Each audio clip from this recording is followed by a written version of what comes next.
एक गांव में एक किसान रहता था, लेकिन आज वो बहुत उदास बैठा था क्योंकि उसके पास खाने के लिए कुछ भी नहीं बचा था। किसान ने आसमान की तरफ देखा और बोला, काश मेरे पास ढेर सारे मीठे आम होते। यह सुनते ही उसका प्यारा सफेद कबूतर तुरंत आसमान में उड़ गया। कुछ देर बाद आसमान में दर्जनों कबूतर दिखाई दिए और हर कबूतर अपनी चोंच में बड़ा आम लेकर आ रहा था। देखते ही देखते किसान का पूरा आंगन मीठे आमों से भर गया और किसान खुशी से हैरान रह गया। फिर उस प्यारे कबूतर ने किसान के घर के पास एक छोटा सा आम का पौधा लगाया। समय बीतता गया और वो छोटा पौधा एक विशाल आम के बाग में बदल गया। अब किसान गांव का सबसे अमीर फल वाला बन गया। लोग दूर दूर से आम खरीदने आने लगे, लेकिन आज भी वो प्यारा कबूतर रोता है क्योंकि आपने अभी तक लाइक और सब्सक्राइब नहीं किया।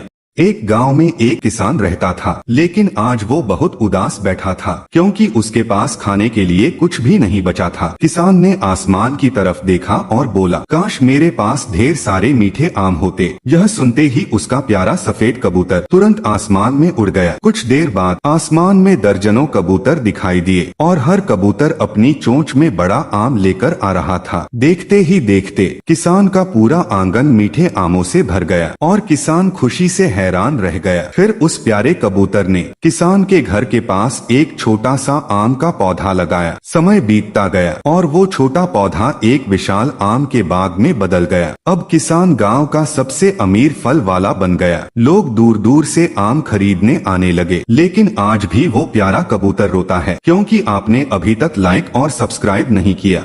एक गांव में एक किसान रहता था, लेकिन आज वो बहुत उदास बैठा था क्योंकि उसके पास खाने के लिए कुछ भी नहीं बचा था। किसान ने आसमान की तरफ देखा और बोला, काश मेरे पास ढेर सारे मीठे आम होते। यह सुनते ही उसका प्यारा सफेद कबूतर तुरंत आसमान में उड़ गया। कुछ देर बाद आसमान में दर्जनों कबूतर दिखाई दिए और हर कबूतर अपनी चोंच में बड़ा आम लेकर आ रहा था। देखते ही देखते किसान का पूरा आंगन मीठे आमों से भर गया और किसान खुशी से हैरान रह गया। फिर उस प्यारे कबूतर ने किसान के घर के पास एक छोटा सा आम का पौधा लगाया। समय बीतता गया और वो छोटा पौधा एक विशाल आम के बाग में बदल गया। अब किसान गांव का सबसे अमीर फल वाला बन गया। लोग दूर दूर से आम खरीदने आने लगे, लेकिन आज भी वो प्यारा कबूतर रोता है क्योंकि आपने अभी तक लाइक और सब्सक्राइब नहीं किया।